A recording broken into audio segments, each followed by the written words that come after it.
देखिए page number है 6, NCERT का इंटेक्स्ट क्वेश्चन है, ठीक है। एनसीईआरटी की बुक में कौन सा क्वेश्चन है? In-text question, page number 6। क्या है? The mass per unit volume of a substance is called density. Density mass per unit volume होता है। तो आपको ये जो गिवन है इन सबको अरेंज करना है इनकी इंक्रीजिंग डेंसिटी के टर्म में। अब आपने लास्ट क्लास में ये पढ़ा है कि सॉलिड, लिक्विड और गैस में से सबसे ज़्यादा डेंसिटी किसकी होती है? बोलो। सॉलिड की। पर यूनिट वॉल्यूम में सबसे ज़्यादा मास किसका देखने को मिलता है? सॉलिड का।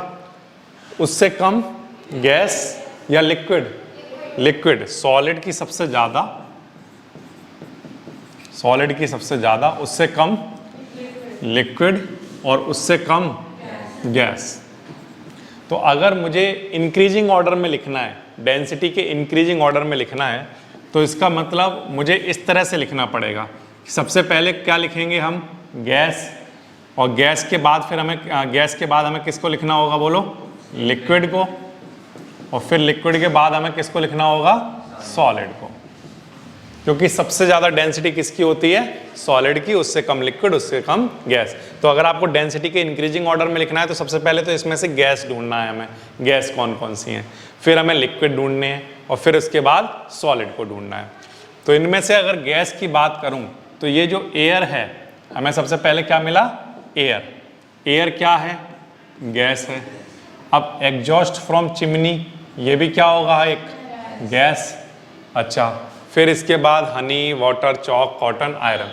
जब भी आपको दो चीज़ों का कंपैरिजन कराना हो डेंसिटी का, तो सिर्फ और सिर्फ आपको एक बात सोचनी है, बिल्कुल सिंपल सी, कि कौन सी चीज़ ज़्यादा हैवी है और कौन सी चीज़ कम हैवी है। जो चीज़ ज़्यादा हैवी होगी उसकी डेंसिटी क्या होगी? ज़्यादा। यस, जो ज़्यादा हैवी है उसकी डेंसिटी ज़्यादा। तो आप हैवी के बारे में सोचो, कौन कम हैवी है, कौन ज़्यादा हैवी है।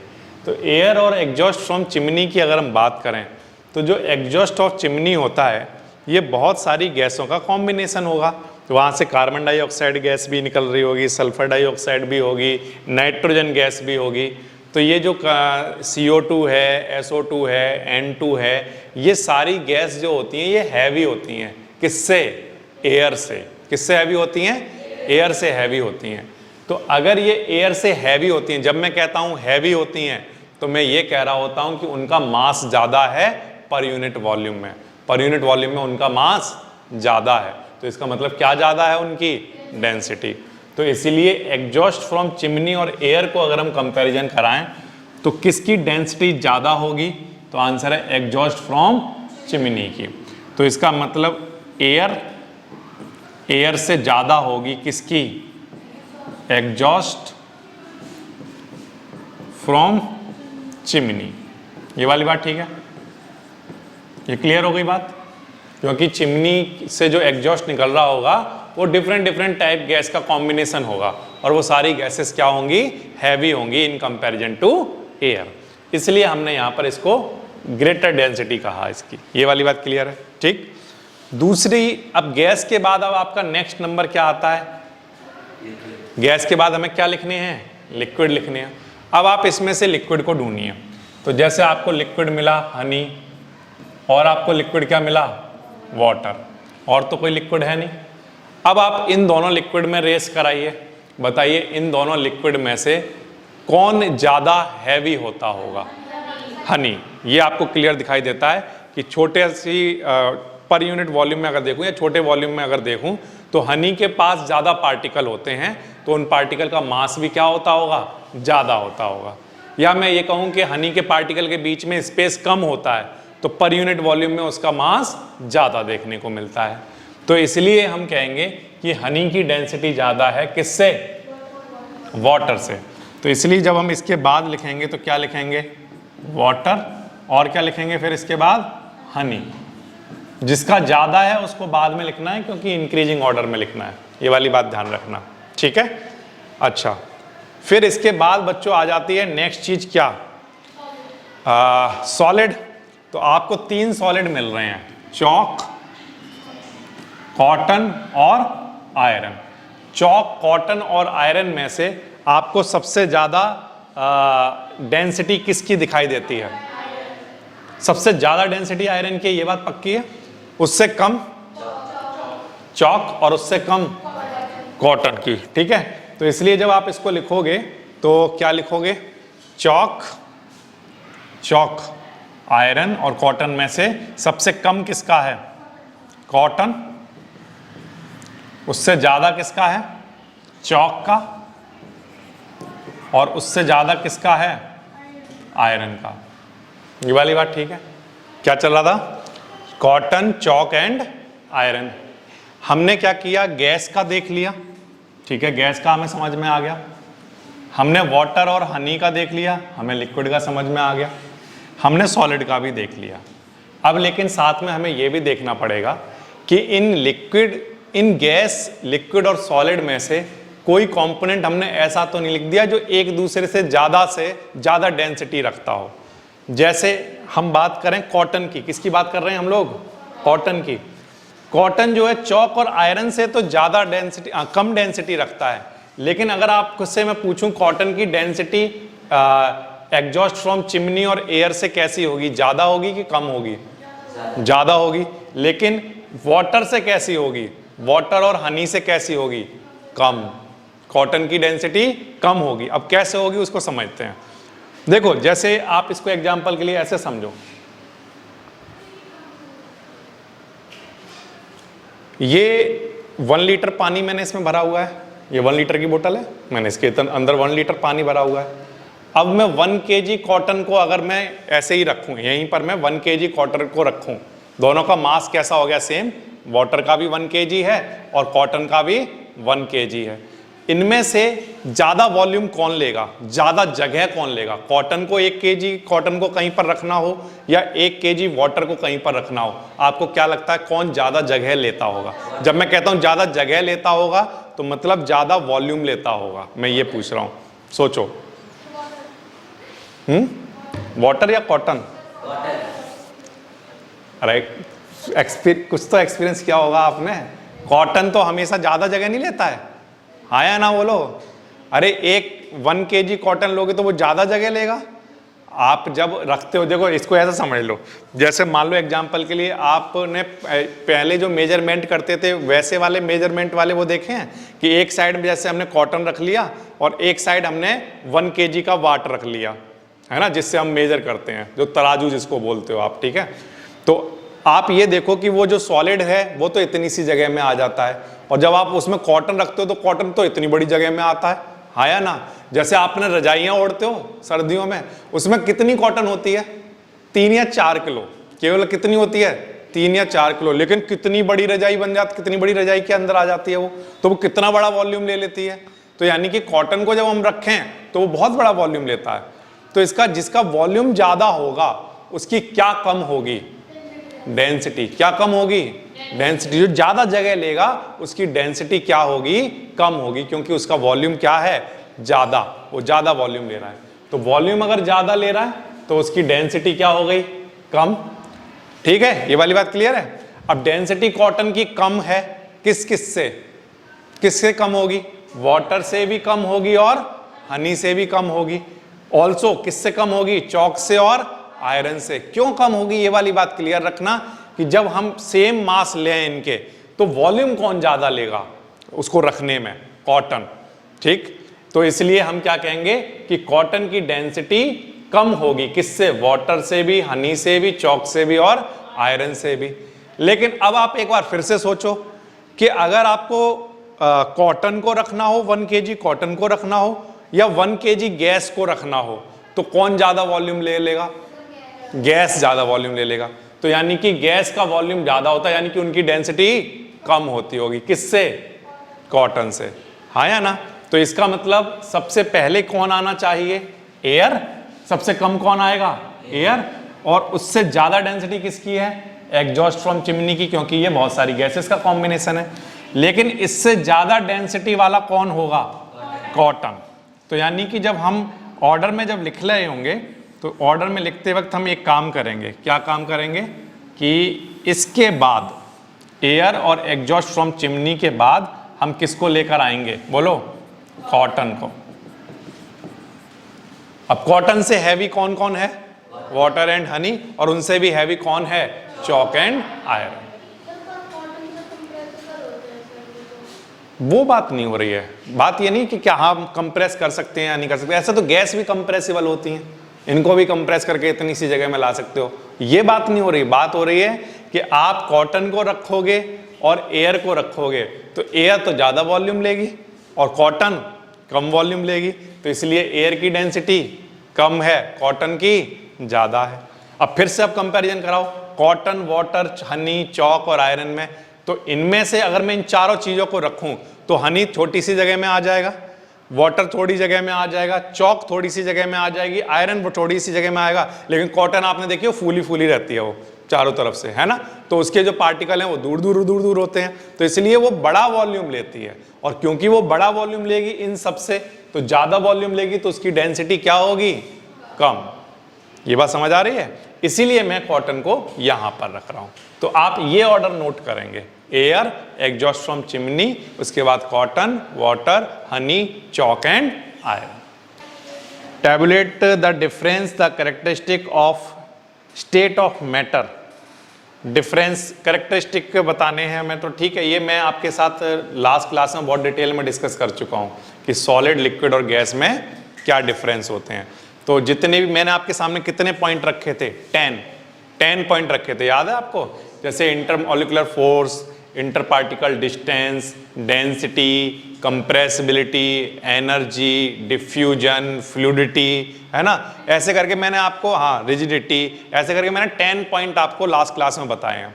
उन्हीं 10 पॉइंट को आपको टैबुलेट कर देना है, पहले सॉलिड, फिर लिक्विड, फिर गैस में, कि कौन कैसा कैसा होता है। जैसे इंटरमॉलिक्यूलर फोर्स, जैसे लिखोगे कैसे उसको? जैसे ऐसे लिखोगे, पहले एक तो लिख लोगे सॉलिड एक जगह, फिर क्या लिखोगे? फिर क्या लिखोगे बोलो? लिक्विड, ठीक है, और फिर क्या लिखोगे? गैस, और फिर यहाँ पर कैरेक्टरिस्टिक आएगी उसकी, जो भी कैरेक्टरिस्टिक के बारे में बात कर रहे हो। तो जैसे मान लो आप बात कर रहे हो किसके लिए?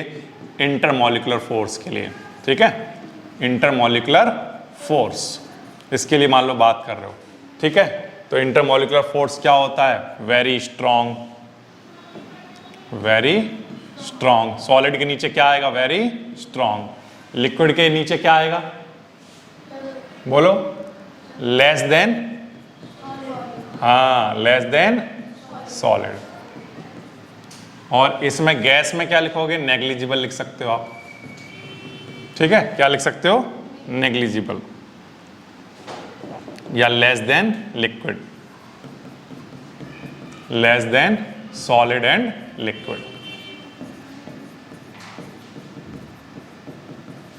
इस तरह से जो मैंने आपको 10 पॉइंट लिखाए थे, उन सारे 10 पॉइंट के बीच आपको लिखना है।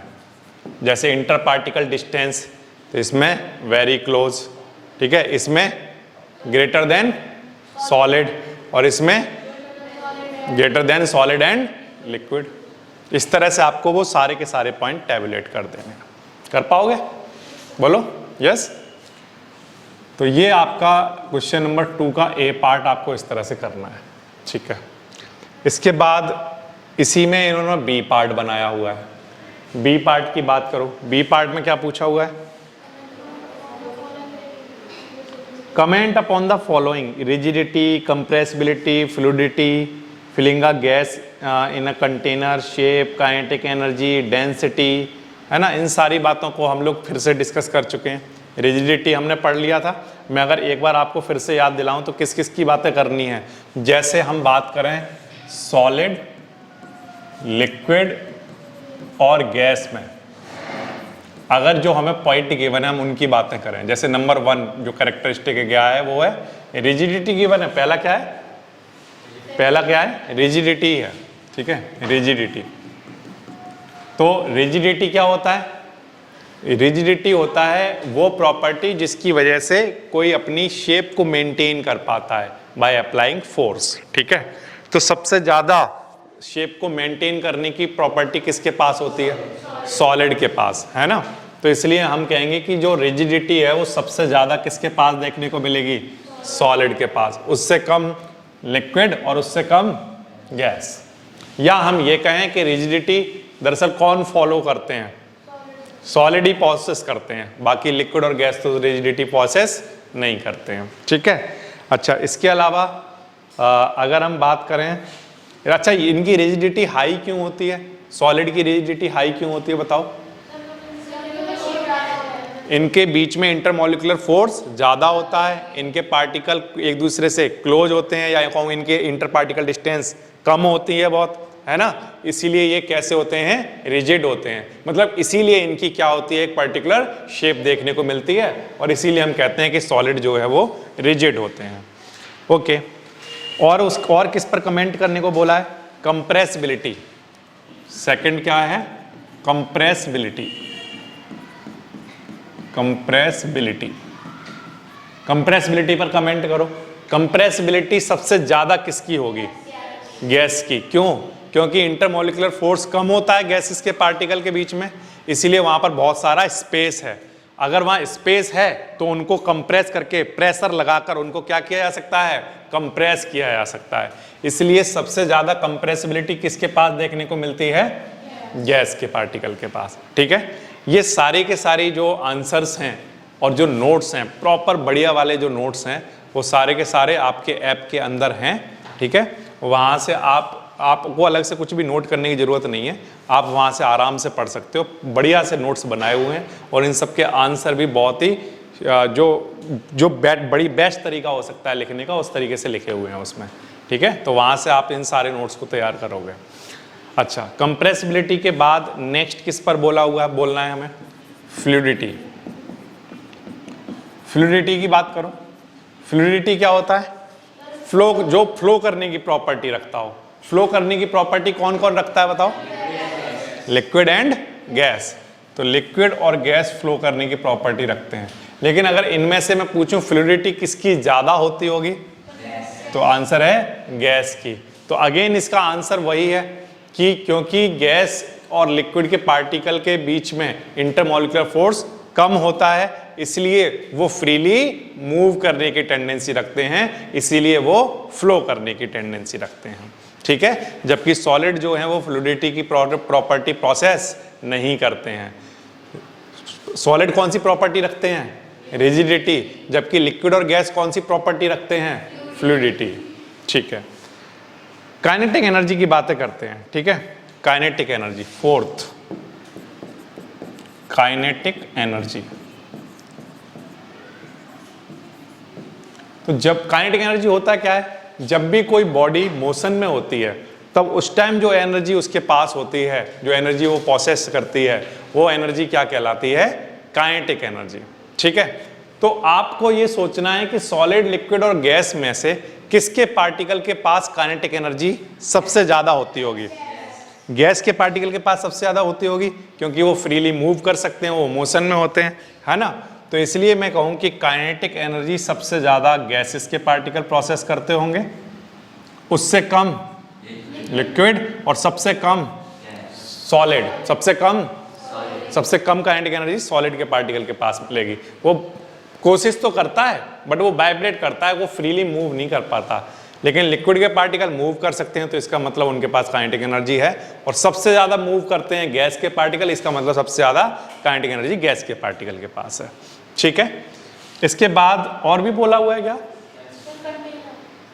काइनेटिक एनर्जी के बाद डेंसिटी पर करना है। डेंसिटी पर हम लोग कमेंट कर चुके हैं। डेंसिटी पर कर चुके हैं। डेंसिटी हमने अगेन फिर से देखें तो पर यूनिट वॉल्यूम में सबसे ज्यादा मास किसको देखने को मिलता है? बोलो, सॉलिड का। सॉलिड की डेंसिटी सबसे ज्यादा होती है। क्यों ज्यादा होती है अगर कोई पूछता है तो उसका आंसर अगेन फिर वही है कि इंटरमॉलिक्यूलर फोर्स पार्टिकल के बीच में सबसे ज्यादा सॉलिड में देखने को मिलता है, इसीलिए उनके जो पार्टिकल होते हैं वो वेरी क्लोज होते हैं, बहुत ज्यादा क्लोज होते हैं, और क्लोज होने की वजह से पर यूनिट वॉल्यूम में उनका मास सबसे ज्यादा देखने को मिलता है। इसीलिए हम कह रहे हैं कि उनकी डेंसिटी सबसे ज्यादा होती है। उससे कम किसकी होती है? लिक्विड की, और सबसे कम किसकी होती है? गैस की। इस तरह से आप देख सकते हो। ओके, तो ये बड़ा आसान सा एक क्वेश्चन दे रखा है। हालांकि ये जो पूरा जितना भी ये क्वेश्चन नंबर 2 जो बनाया हुआ है, ये हम पूरा डिटेल में डिस्कस कर चुके हैं जब हमने सॉलिड, लिक्विड और गैस के बारे में समझा था। तो ये सारे के सारे टर्म आप वहां पर पहले से पढ़ कर आ चुके हो। ठीक है, इसके बाद बात करते हैं नेक्स्ट क्वेश्चन की, जो एक वेरी इंपॉर्टेंट वाला क्वेश्चन है, जो एग्जाम में आने वाला क्वेश्चन है। क्या क्वेश्चन है? इसी पेज नंबर 6 पर इंटेक्स्ट क्वेश्चन गिवन है, क्वेश्चन नंबर 3, ठीक है। क्या है? गिव रीजन, रीजन बताना है। A gas fills completely the vessel in which it kept, एक गैस उस कंटेनर को कंप्लीटली फिल कर देती है जिसमें वो भरी जाती है। ऐसा क्यों? ऐसा कैसे हो पाता है? बताना है आपको, बताओ। क्या होता है? इंटरमोलिकुलर फोर्स कम होता है। क्या होता है? कम होता है, ठीक है ना। इंटरमोलिकुलर फोर्स क्या होता है? कम होता है। तो इसलिए वो जहां भी भरे जाते हैं वहां पर उस जगह को पूरी तरह से फिल कर देते हैं। तो अब समझ लेते हैं इस चीज को। जैसे मान लो ये जो हमारे पास कोई कंटेनर है, एग्जाम्पल के लिए इसको तो यहां से हटा दो। ये मान लो हमारे पास कोई एक कंटेनर है, ठीक है। ये कोई एक कंटेनर है। इस कंटेनर में मैंने कोई एक गैस है जो यहां पर भरी, वो यहां नहीं, मैंने यहां पर फिल की, ठीक है। अब गैस के पार्टिकल के बीच में क्योंकि इंटरमोलिकुलर फोर्स नहीं है, या मैं कहूं बहुत कम है, नेग्लिजिबल है, तो इनमें से कोई भी पार्टिकल एक दूसरे को पकड़कर नहीं खींच रहा है। जब एक दूसरे को पकड़कर नहीं खींचेगा, जब सब फ्रीली मूव करेंगे, तो ये वाले पार्टिकल का मन करेगा तो ये घूमते घूमते यहां पहुंच जाएगा, ये वाले पार्टिकल का मन करेगा तो ये घूमते घूमते यहाँ, कोई यहाँ, कोई यहाँ, कोई यहाँ। तो जब थोड़ी देर बाद देखोगे तो ये पार्टिकल जो हैं पूरे कंटेनर में आपको फिल होते हुए दिखाई देंगे। तो ये थोड़ी देर बाद की कंडीशन ये आ जाएगी, पहले सब यहाँ थे और थोड़ी देर बाद यहाँ पर दिखाई देंगे। यानी कि जिस कंटेनर में आप गैस को रखोगे, गैस के पार्टिकल को रखोगे, वो फ्रीली क्योंकि मूव करते हैं, क्योंकि उनके बीच में कोई इंटरमोलिकुलर फोर्स नहीं होता, तो इसलिए वो फ्रीली मूव करते करते पूरे कंटेनर में फिल हो जाते हैं। क्लियर है ये वाली बात? यस। जैसे एग्जांपल के लिए बच्चों, अगर मैं किसी एक परफ्यूम को यहां पर स्प्रे करूं तो थोड़ी देर बाद स्मेल आपको भी आएगी। कैसे आई? आप चलकर नहीं आए, वो पार्टिकल चलकर आपके पास पहुंच गया। इस पूरे रूम के अंदर उसकी स्मेल आएगी, हाँ या ना? तो यानी कि क्या हो रहा है? पार्टिकल कंटेनर में ही नहीं, जहां भी रखे जाते हैं वहां पर पूरे में फिल हो जाते हैं। इस रूम के अंदर अगर आपने कहीं परफ्यूम स्प्रे कर दी, पूरे रूम में फिल हो जाएंगे वो पार्टिकल्स, है ना। क्यों हो पाते हैं? ये क्लियर है? क्योंकि वो फ्रीली मूव करते हैं, ठीक है। अच्छा, दूसरा आंसर, ये तो हो गया पहला आंसर। अब दूसरे आंसर की बातें करो। दूसरा आंसर क्या कह रहा है? A gas exert pressure on the wall of the container. A gas exert pressure on the wall of container. Why? बताओ।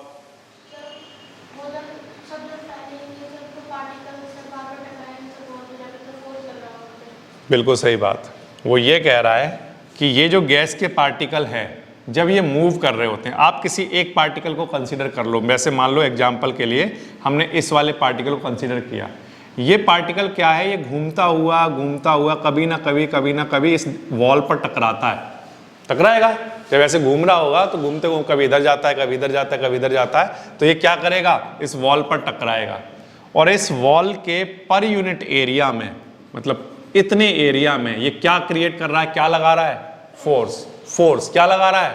फोर्स। जब ये ऐसा घूमता हुआ आया और क्या लगाया? ये फोर्स। तो जो फोर्स लगाता है इतने एरिया में, वो फोर्स अपॉन एरिया क्या कहलाता है? प्रेशर। ध्यान रखो, जब हम पर यूनिट एरिया में क्या लगाते हैं, जब हम कहें किसी पर्टिकुलर एरिया में जब हम फोर्स लगाते हैं तो हम क्या कहेंगे कि वहां पर क्या क्रिएट हो रहा है? प्रेशर। कौन फील करेगा प्रेशर? Wall of container. क्या फील करेंगी? प्रेशर, ठीक है, प्रेशर फील करेंगी। क्लियर है ये बात? तो इसीलिए वहां पर हम कहते हैं कि वहां पर एक प्रेशर क्रिएट हो जाता है। क्लियर है ये वाली बात? ठीक है। और ये हो इसीलिए पा रहा है क्योंकि गैस के पार्टिकल फ्रीली मूव करते हैं, कॉन्स्टेंटली मूविंग होते हैं, रुकता नहीं है कभी, थकता नहीं है कभी। वो क्या करता है? कॉन्स्टेंटली मूव करता रहता है। तो कभी ये वाला आकर टकराएगा इससे, कभी ये वाला आएगा इधर टकरा गया, कभी ये वाला इधर टकरा गया। तो ये क्या करते रहेंगे? ऐसे टकराते रहते हैं, आपस में भी टकराते हैं। ये ऐसा नहीं है सिर्फ वॉल ऑफ कंटेनर पे टकराते हैं, ये क्या करते हैं? आपस में भी, एक इधर से आ रहा है, एक इधर से आ रहा है, ये इधर टकराया, इधर चला गया, ऐसे हो जाता है। एक इधर से आ रहा है, एक इधर से आ रहा है, ये इधर से टकराया, इसको उधर भेज दिया। तो ऐसे चलता रहता है ना। तो ये ऐसे जब टकराते रहते हैं तो ये वॉल्स ऑफ कंटेनर पर भी टकराते हैं, वहाँ भी कोलाइड करते हैं, वहाँ ये फोर्स एक्सर्ट करते हैं, आपस में भी ये फोर्स एक्सर्ट करते हैं, और ये वॉल ऑफ कंटेनर पर भी फोर्स एक्सर्ट करते हैं। इसीलिए हम कहते हैं कि वॉल ऑफ कंटेनर पर एक प्रेशर क्रिएट हो जाता है। ठीक है, इसके बाद एक और इसी का एक और पार्ट है, उसको भी हम लोग डिस्कस करते हैं। अभी तक आपने जो दो डिस्कस किए हैं उन दोनों के आंसर क्या थे? दोनों के आंसर सेम थे। एक तो गैस जो है जिस कंटेनर में रखी जाती है उसमें कंप्लीटली फिल हो जाती है, क्यों? Due to constant momentum, due to free momentum of particles of gas. ठीक है, ड्यू टू क्या होता है, वो फ्रीली मूव कर रहे हैं ना, तो फ्रीली मूव करने की वजह से वो पूरे कंटेनर में भर जाते हैं। और दूसरे क्वेश्चन का आंसर भी यही था, क्योंकि वो फ्रीली मूव करते हैं तो मूव करते करते कंटेनर की वॉल पर टकरा जाते हैं। तो दोनों के आंसर क्या हैं? सेम। ठीक है,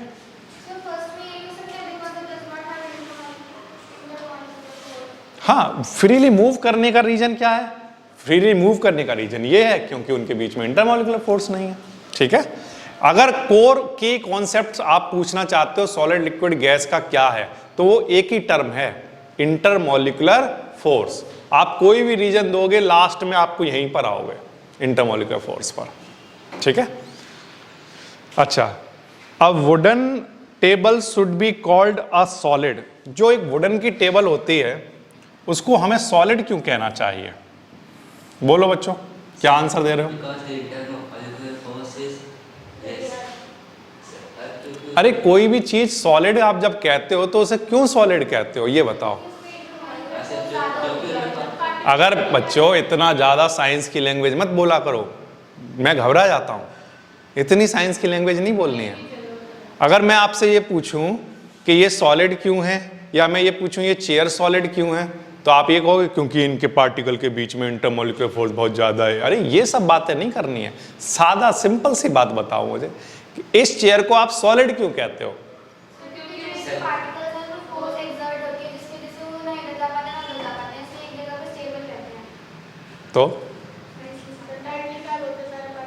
तो टाइटली पैक्ड होते तो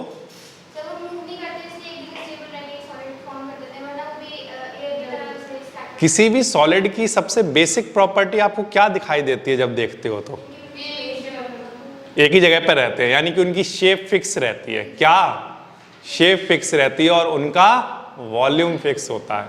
तो अगर मैं आपसे सिंपल सी लैंग्वेज में पूछूं कि ये जो चेयर है ये चेयर सॉलिड क्यों है, तो आप क्या कहोगे? क्योंकि सर इसकी शेप और वॉल्यूम कैसा है? फिक्स है, इसलिए ये क्या है? सॉलिड। आप तो एकदम साइंटिस्ट बन गए हो कि इंटरमॉलिक्यूलर फोर्स बहुत ज्यादा है, ये है। अरे ऐसा नहीं है, सिंपल सिंपल से आंसर। ठीक है, अगर आपको लेकिन पता होना चाहिए हर चीज का। ठीक है, कि अगर कोई पूछे कि ठीक है इसका शेप फिक्स क्यों है, तो उसका आंसर क्या है? क्योंकि उनके बीच का इंटरमॉलिक्यूलर फोर्स ज्यादा है, इसलिए ये पास पास रहते हैं, इसीलिए इनकी पैकिंग स्ट्रांग है, इसलिए ये फिक्स शेप रखते हैं। तो सॉलिड का जो बेसिक अगर आपसे प्रॉपर्टी पूछी जाए तो क्या है? कि उनकी शेप और वॉल्यूम कैसा रहता है? फिक्स। और वॉल्यूम और शेप फिक्स क्यों रहता है, उसके आंसर हैं वो इंटरमॉलिक्यूलर फोर्स वाले। ठीक है, क्लियर है? अच्छा, डी बताओ। डी वाला आंसर बोलो क्या रहेगा? डी क्वेश्चन क्या है? डी पार्ट में we can easily move our hand in air but to do the same through a solid block of wood we need a karate expert. Why? वो ये कह रहा है कि हम अपने हैंड को फ्रीली मूव कर सकते हैं, यस और नो? यस। बट अगर हमें किसी सॉलिड ब्लॉक के थ्रू मूव करना हो तो हमारा हाथ आगे नहीं जा रहा, उसके लिए हमें एक कराटे एक्सपर्ट चाहिए होगा। आया ना? तो ऐसा क्यों? तो आंसर है कि जब हम एयर में जब अपने हाथ को मूव करते हैं, अपने हैंड को मूव करते हैं, तो एयर के पार्टिकल के बीच में क्या होता है? स्पेस। क्या होता है? इंटरमॉलिक्यूलर फोर्स बहुत कम है तो उनके पार्टिकल के बीच में स्पेस होता है। तो अगर स्पेस है तो मुझे जगह मिली, तो इसलिए मैं अपने हैंड को मूव कर पा रहा हूं। अब जब मैं एक वुडन ब्लॉक की बात करूं, तो जब मैं वहां मूव करने चलता हूं तो उसके पार्टिकल के बीच में क्या नहीं मिल रहा मुझे जाने के लिए? स्पेस। इसीलिए मुझे किसकी जरूरत होगी? एक कराटे एक्सपर्ट की। उसके पास कुछ ट्रिक होती होगी, उससे वो तोड़ देता होगा इसको। यस। तो इसलिए लास्ट वाला जो पार्ट है, लास्ट जो आपसे पूछा गया है, उसका सिंपल सा आंसर क्या है कि लिक्विड जो होते हैं उनके पास, उनके पार्टिकल के बीच में स्पेस होता है, आप इसीलिए अपने हैंड को फ्रीली मूव कर सकते हो। बट वुडन ब्लॉक जो होते हैं, क्योंकि वो सॉलिड हैं, उनके पार्टिकल के बीच में स्पेस नहीं होता, इसलिए आप हैंड को फ्रीली मूव नहीं कर सकते हो।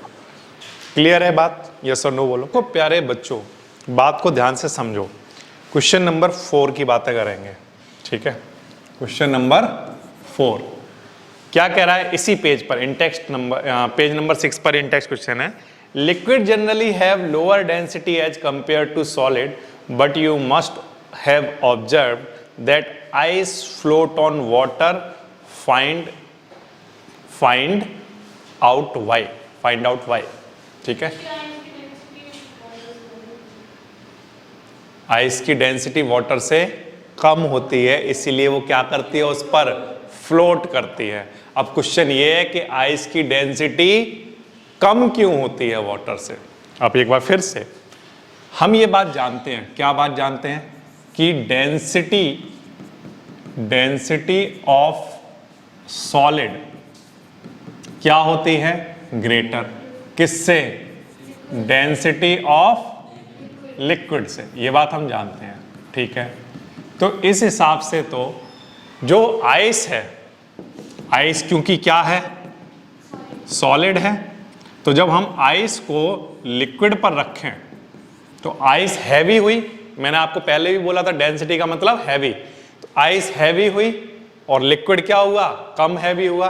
तो जो चीज हैवी है वो अंदर चली जानी चाहिए, तो आइस कहां कर चली जानी चाहिए, पानी के अंदर।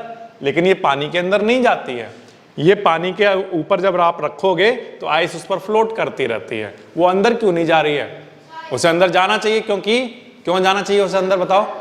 क्योंकि उसकी डेंसिटी क्या होनी चाहिए, ज्यादा। लेकिन ऐसा होता नहीं है, आइस की डेंसिटी वाटर से ज्यादा नहीं होती है। मैं ये कह रहा हूं कि आइस हल्की होती है, किससे, वाटर से। क्यों होती है? वो इसलिए होती है कि जो आइस होती है, आइस का जो स्ट्रक्चर होता है वो ऐसा होता है, केज लाइक स्ट्रक्चर,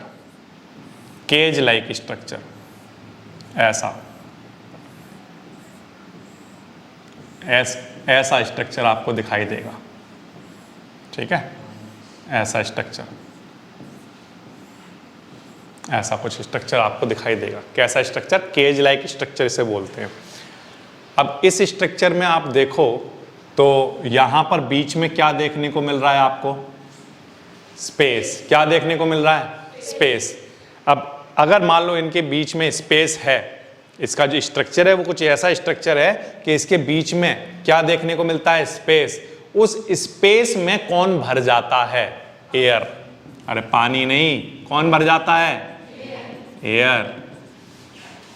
कौन भर जाता है, वो कह रही है पानी नहीं, एयर। क्या भर जाता है, एयर भर जाती है।